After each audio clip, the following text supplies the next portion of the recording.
Silim, Neningwede Emagira Esham. Welcome to Sumerian Language Lesson 3. In this lesson, we're going to learn possessive pronouns, as well as how to talk about one's relatives.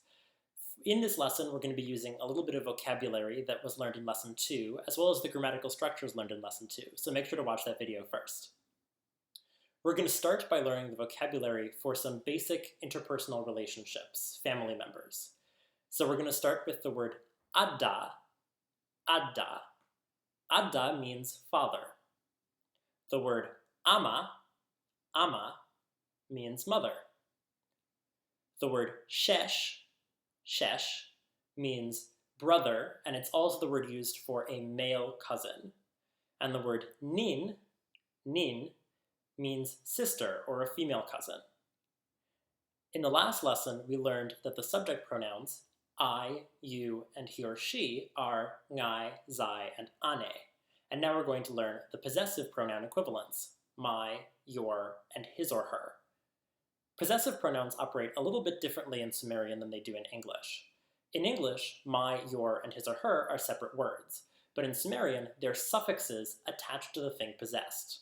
So for example, if I want to say my mother, it would be like saying mother my, adding my as an ending to the word mother. So, the word for my in Sumerian is ngu. Ngu. You may notice that this has the same initial sound, that the word ngai does, I, ngai. This is because, for the first person singular, the sound appears very frequently in Sumerian. You'll get used to this pattern. For the second person possessive pronoun your, the word is zu, zu, just like the word zai, you, zu, your. The third person possessive pronoun operates a little bit differently.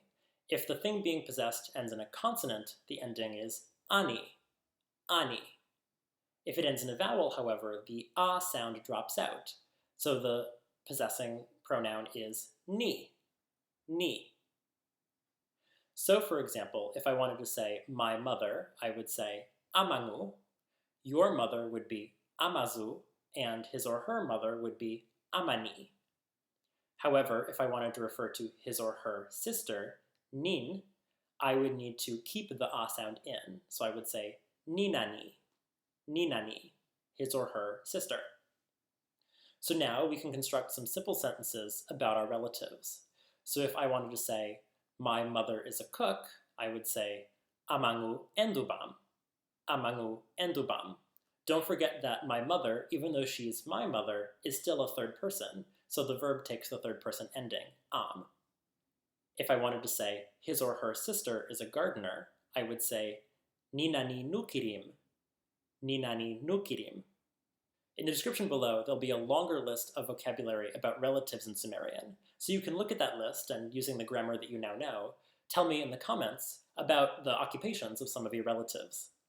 There'll also be available on my website a worksheet covering lessons 2 and 3, with some translations into and out of Sumerian for you to try. Silim!